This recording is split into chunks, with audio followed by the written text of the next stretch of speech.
Hey there guys, what's happening in China? Well, I'll tell you, it's drizzling a little. I'm actually on the way to go and drop off and fetch some dry cleaning. Which by the way, in China dry cleaning is fantastic. It's really cheap and basically it's cheaper to get dry cleaning done than to wash yourself really.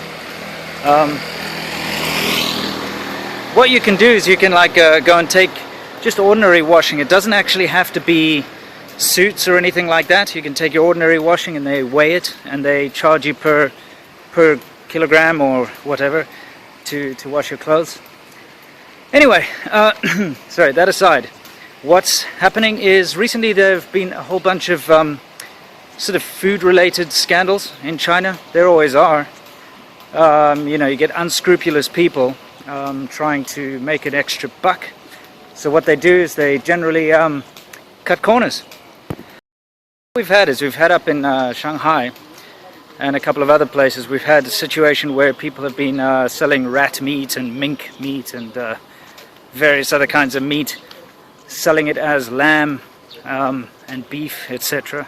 I don't know how they do that. I guess they mince it up and dye it a different color or whatever they do. Either way, it's not on.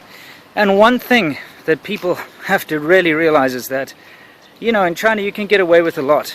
You know, making fake products, fake clothes, fake electronics, fake whatever. But if you make fake meat and if you mess around with people's health, that's a big no-no in China. You know, now you can get the death penalty for actually purposefully and knowingly messing with food or messing with health. So basically it's gotten to a point now where it's acknowledged as a big problem, and people are very, very wary, you know, of sort of domestically made products, and people are very wary. I mean, that's why we have that big thing in Hong Kong with the milk powder, is people, you know, they just won't trust the milk powder here anymore. So yeah, been a couple of food related scams and scandals, but all in all, everything's good. And I'm busy working on a new project which I think all of you might like, and I'll let you know very, very soon. Behind me, here's the dry cleaners, and they're busy getting on my clothes. Very nice and easy. See how much this ends up costing.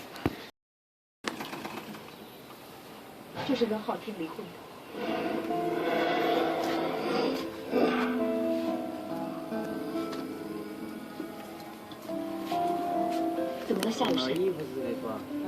我都已经说要放弃了，你怎么又犹豫起来了？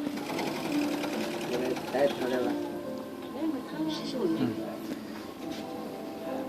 可以给我一个袋子吗？好，谢谢。一共多少？我绝对不会跟你离婚的。昊天，你真的是一心要把这事儿越弄越复杂，你才开心吗？明天下午。 我在区民政局等你。48，好。我们把离婚手续。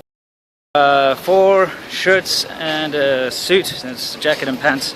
48 RMB. You can't beat those kind of prices. You know, that's what I used to pay just to get a jacket done back in South Africa. So yeah. Right, guys. So just to sum this up. Cheers, by the way. Good old Qingdao. Anyway, to sum this up, dry cleaning is really cheap. In fact, any kind of, you can get anything cleaned or washed at those places. Like I said, it doesn't need to be a suit or, you know, shirts. You can just take your t-shirts and socks or whatever you want, really.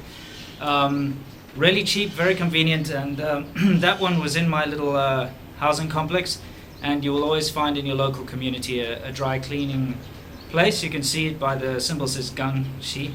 Here, I'll put them up. As far as the food safety concerns, yes, China recently has been going through quite a few of those. They had the most famous one, of course, was the tainted milk powder, which led to the current situation with the milk powder smuggling from Hong Kong.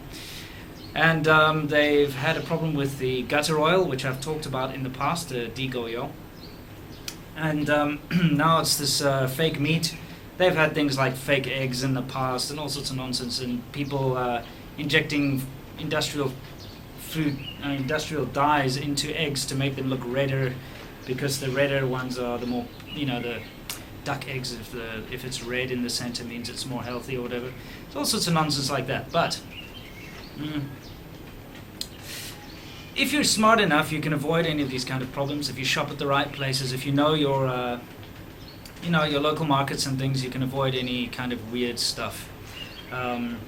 Shop from bigger brands, supermarkets, things like that, and you should be fine. Also, this is a big concern for the Chinese government, and they are cracking down on it big time. So now, the thing is, people take a huge risk if they try any of this kind of nonsense. If they try to sell some kind of fake or unhealthy stuff, something that can lead to people getting sick or dying, then they're at serious risk of being put to death. So, you have to understand that there's a huge risk involved. And it's being tackled head on. So it's something that, yes, is prevalent in China. You can avoid it if you're smart, and it's being stamped out quite rapidly. Anyway, guys, thank you for watching another episode. Like I said, I've got something coming soon, which I'll be unveiling hopefully next week. So, guys, I'm still going to do all the other videos. I always promise I'm going to do, just taking time, life gets in the way. But today, you know what? The weather's fantastic. The beer is cold. So I'm just going to chill, and I'll see you guys in the next video. Cheers.